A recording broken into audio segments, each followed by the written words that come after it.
Hello and welcome. My name is John Michael Collins. Thanks for tuning in to this week's episode.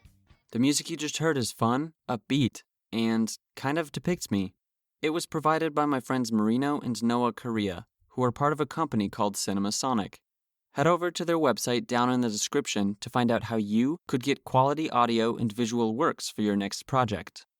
Let's see, it is almost mid-October. Wow. I've talked about it before that fall is one of my literally favorite times.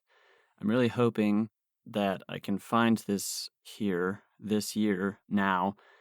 I was told it's not really a big thing, or maybe they haven't seen it a lot.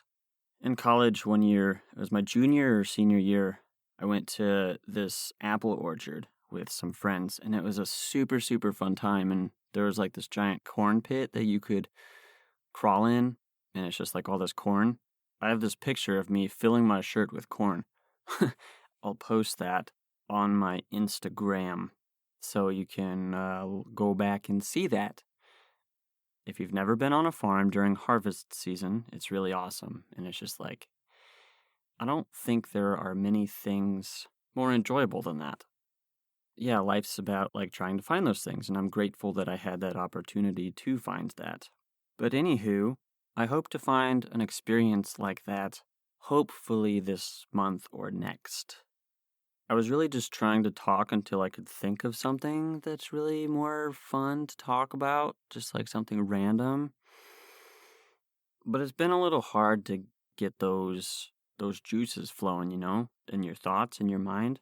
I'm looking at a clothespin right now. I'm on my second mask for COVID time. I unfortunately misplaced my first one. It had Pikachu on it. One of my sisters made it for me, and I loved it. But when I wore it, I had to use a clothespin, or like something to make it tighter because it was a little big for my head, which is okay. I don't have as big of a head as some people might think. And also what I found is it was like dual purpose, is once I took it off, with your mask, you're like, okay, where do I put this now? Because, like, now I'm touching it and gross, and my hands, I'm not Inspector Gadget, like, I don't have Lysol, just, like, in my hands that I can, like, spray on it. Which, by the way, don't try to disinfect stuff with Febreze, because Febreze actually just traps the germs, and once they heat up, it's like in a giant bubble, and once the bubble heats up, then it lets the germs out again. Doesn't actually kill them 99.99% of the way. With the clothespin, what I would do is I would have it like hooked into one of the loops, and then I would hook it on my shirt, like that. And I need to start doing that again with my mask. Do you ever think you're boring? You're just stuck inside your head all day? There are times you're like definitely entertained and you're enjoying the time, but it's just like, okay, there's not really anything going through my head. There's more coming out of my head than what's going into my head. Yesterday I was like, okay, we have brains, but how do brains process information? It's a cool thought. Anyway, I made this cool new vocal booth setup. It's been interesting. It's been kind of hard to tweak it, but I think I like it. Click, click, smack, boom, pop, pop, bam. Speaking of bam, bam has 3 letters, which podcast, the first word in podcast has 3 letters as well.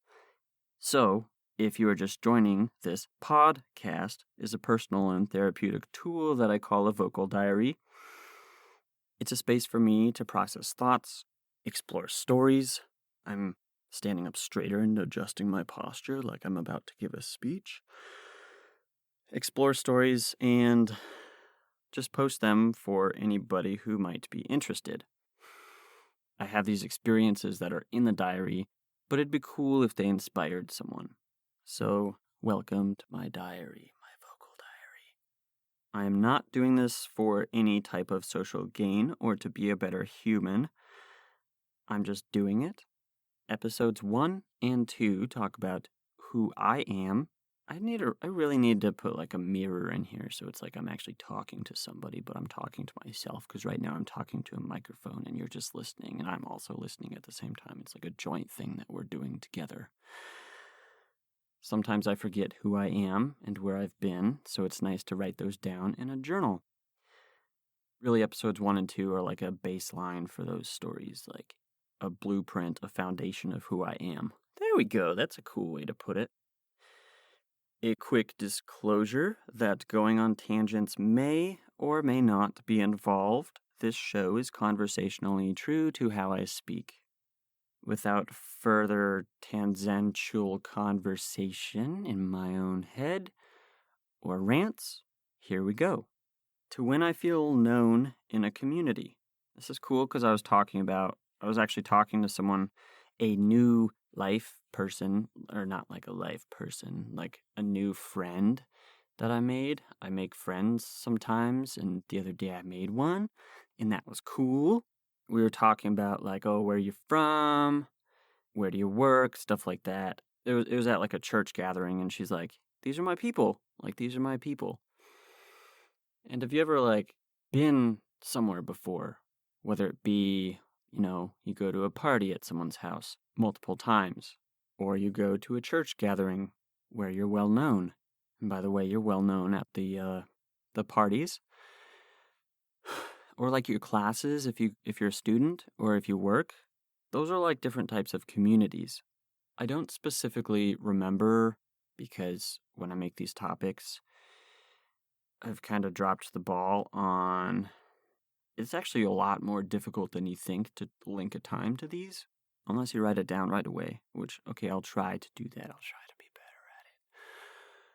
Yeah, when you feel part of a community, it's nice because you're like out of your shell. You can quit trying to be a performer, which being a performer is fun if you're comfortable doing it.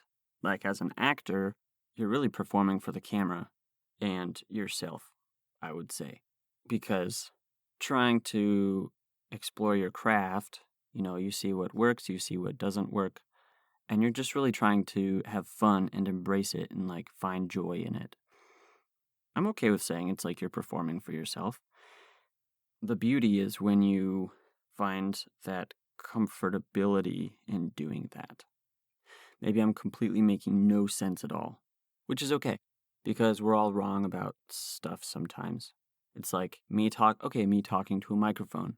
My community, there's actually no guarantee that anybody's listening to this right now, other than me, because I'm listening to it, and I will listen back to it multiple times while I'm processing it to make it sound better, so that whoever listens to it in my community of listeners, yeah, I'm just trying to make it good.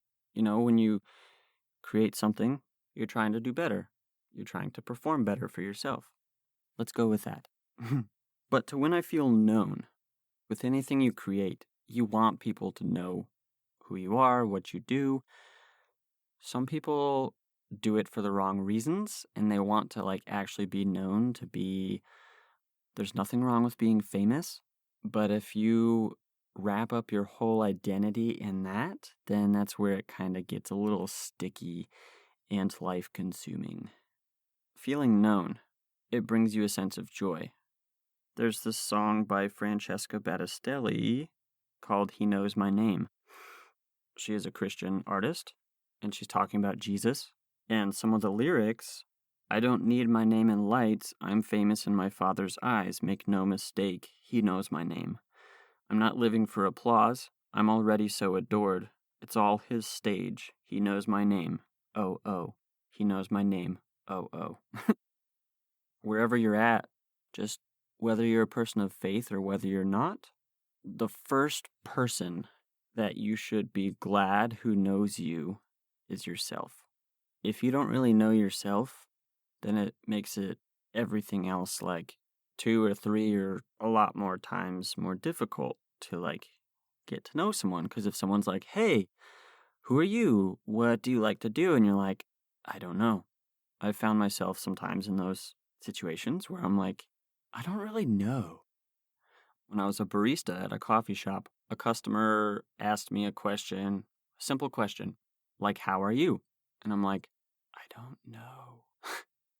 That was hard. I feel like I haven't yet gotten to a thing. Yeah, I have. If you don't have any friends, it's okay. because you have you. If you love Jesus, you have Jesus. If you don't love Jesus, you still have you. Ask yourself, do you feel known? And if you don't feel known, if you feel alone, try to change that. It is possible. It's hard. It's really hard. Really, really, really hard. But it's okay. To when insomnia gets the best of me. I've seen many, many times what the best of me is. No, I haven't. I've had tastes of the best of me. The best of me is yet to come. I have things that I would like to be doing. Like I've got a bunch of books, I would like to read those books. And, not being able to sleep would be like a really great time to read a book because that might be able to help you get to sleep, actually. I think, and I'm going to go with this for the most part, is that the reason that I do struggle to get to sleep is that I am keeping myself up. I said it. That's it. Ouch. I just tried putting a clothespin on my nose and it actually really hurt. Ow. Ow. Like that picture of the guy that, I don't know, from the early 2000s or something, from the Guinness Book of World Records, who, if only you could see me right now. He, what did he do? He put a bunch of clothespins on his face. I think he had how many did he have?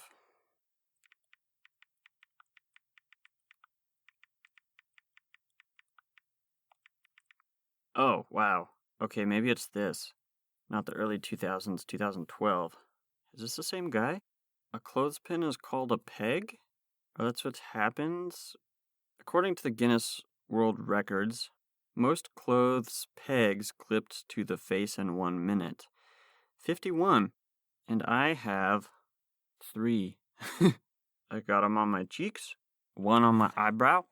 Ooh, I should post this picture on my Instagram too. Yeah, now I got 4.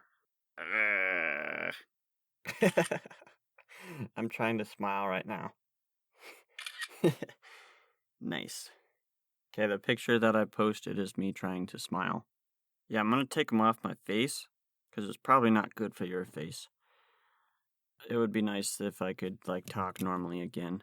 Ah! Okay, I got 4 in a minute. That was cool. Insomnia. Each night you have a thought of okay, I want to get to bed at this time. If you don't have a routine, that's really your problem. Where you need to start is having a routine. I told someone earlier today that COVID has really made some big impact negatively to everybody in a certain way. And one of them for me has been my sleep schedule. And I've told you that before. It's hard. If you have good intentions of getting to bed early, but you do lay down and then you're up for 2 hours, okay, you didn't really help any. So sometimes you just gotta hang tight and plow through it. I heard someone say it takes 17 times of doing the same thing to make it a habit. So maybe, going to bed at 10, laying down for bedtime at 10 a.m. every night, maybe that would help. Maybe. But okay, when it gets the best of me, when I wake up, I feel like the next day I'm not at my full potential. Or I'm not in a really, really good place to be at a good potential. You're just tired, or you're just trying to get through the day and you're slugging your way through the day. Life is really hard and frustrating. I get that.